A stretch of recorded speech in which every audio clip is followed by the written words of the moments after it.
क्या यरूशलेम का रमज़ान अब पहले जैसा नहीं रहा? क्या गज़ा के आंकड़े दुनिया को एक ऐसी सच्चाई दिखा रहे हैं जिसे लंबे समय तक छुपाया गया हो? और क्या वाशिंगटन में बनने वाला नया बोर्ड ऑफ पीस सचमुच शांति ला पाएगा, या ये भी एक नई रणनीति की शुरुआत है? नाजरीन, ज़रा आप कल्पना कीजिए, यरूशलेम का पुराना शहर, तंग गलियां, पत्थर की दीवारें, मसालों की खुशबू महकती हुई दुकानों से आ रही है, और हल्की रोशनी और रमज़ान की रातों में जगमगाती रंगीन झालरें। बच्चे हाथों में लालटेन लिए घूम रहे हैं, बुजुर्ग मस्जिद अल अक्सा की तरफ बढ़ रहे हैं, और हर तरफ एक रूहानी सुकून मिल रहा है। लेकिन इस साल तस्वीर कुछ बदली हुई है। दीवारें खाली हैं, गलियां सिंपल सी हैं, लाइटें पूरी तरीके से गायब हैं। सुरक्षा बलों की भारी मौजूदगी हर कदम पर नजर आ रही है। स्थानीय फिलिस्तीनी नागरिक बता रहे हैं कि इस बार रमज़ान की सजावट पर पाबंदी लगा दी गई है। बाजारों में जो रोशनी हर साल रमज़ान का स्वागत करती थी, वह इस बार नहीं दिख रही है। लोग कह रहे हैं कि सजावट सिर्फ लाइट नहीं होती, वे एक एहसास होती है।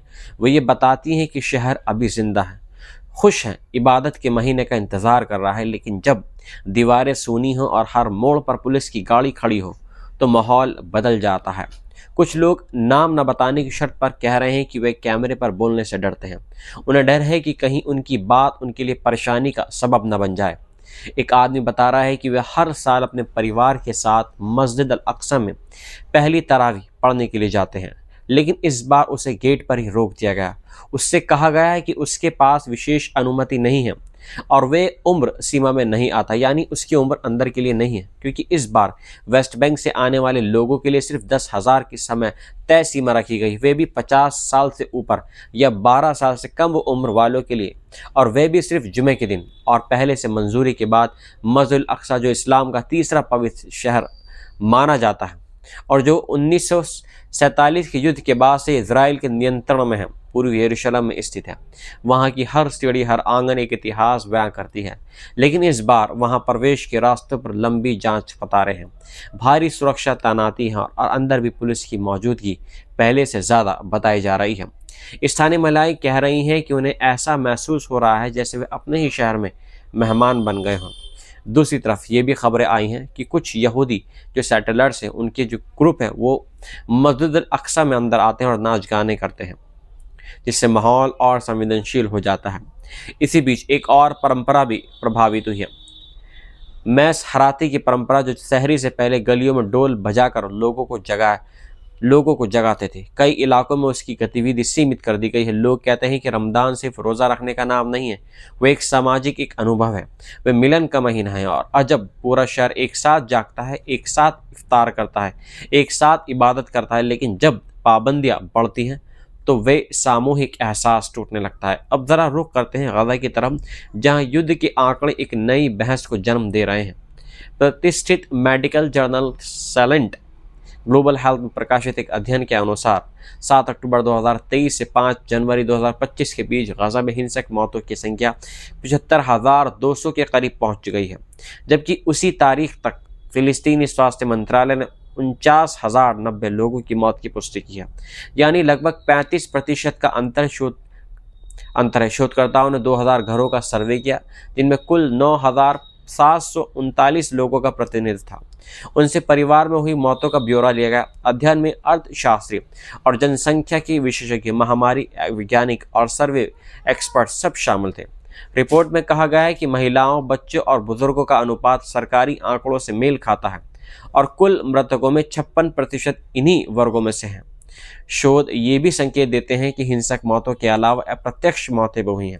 कुपोषण, दवाओं की कमी और इलाज न मिल पाने के कारण लगभग 8,200 अतिरिक्त मौतें जनवरी 2025 तक हो गई हैं, यानी कुल मिलाकर जनसंख्या का करीब 3.4% हिस्सा हिंसक रूप से मारा गया है। शोधकर्ताओं ने कहा है कि स्वास्थ्य मंत्रालय के आंकड़े विश्वसनीय हैं, लेकिन वे न्यूनतम संख्या दर्शाते हैं और वास्तविक संख्या इससे कहीं अधिक हो सकती है। इससे पहले Max Planck Institute for Demographic Research ने भी लगभग 78,000 मौतों का अनुमान लगाया था, और पिछले वर्ष सैलेंट में प्रकाशित एक अन्य अध्ययन ने पहले 9 महीनों के आंकड़ों में 41% की कमी की बात कही थी। इन आंकड़ों ने अंतर्राष्ट्रीय समुदाय में नई बहस छेड़ दी है, क्योंकि अब सवाल ये उठ रहा है कि युद्ध की वास्तविक मानवीय लागत क्या है और क्या दुनिया ने इस पैमाने को सही तरह से समझा है। इसी बीच अमेरिका में एक नई राजनीतिक पहल सामने आई है। अमेरिकी राष्ट्रपति डोनाल्ड ट्रंप ने वाशिंगटन डीसी में बोर्ड ऑफ पीस की पहली बैठक बुलाने की घोषणा की है।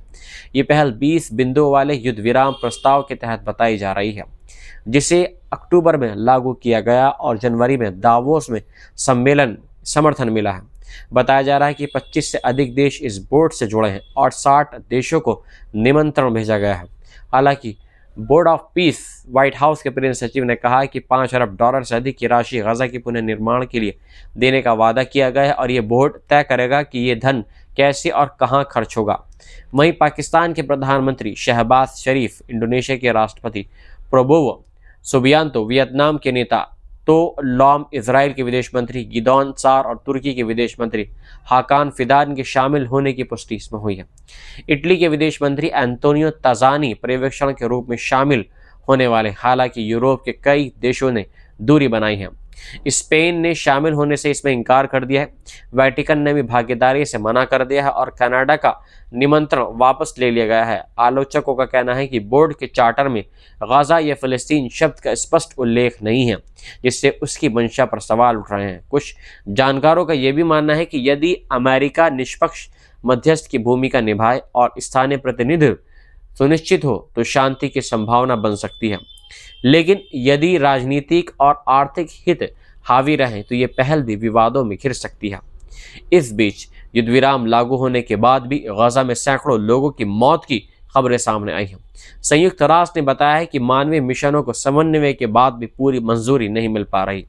रफा क्रॉसिंग के खुलने के बाद लौटने वालों ने देरी और पूछताछ की शिकायत की है और वेस्ट बैंक में भी झड़पों और जो यहूदी सैटेलाइट्स हैं उनकी खींचने की खबरें सामने आई हैं।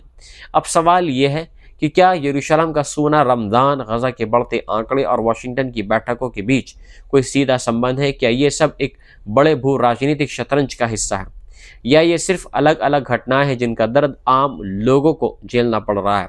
नाजरीन, जब एक शहर अपनी सजावट खो देता है, जब एक मस्जिद अपने नियमित नमाजियों को खो देती है, जब आंकड़े बढ़ जाते हैं और जब दुनिया की बड़ी ताकतें मेज पर बैठकर योजनाएं बनाती हैं, तो असली कहानी उन लोगों की होती है जो ज़मीन पर जी रहे हैं, जो हर दिन जांच चौकियों से गुजरते हैं, जो हर रात बमबारी की आवाज़ सुनते हैं, जो हर सुबह अपने बच्चों के लिए बेहतर भविष्य की दुआ करते हैं।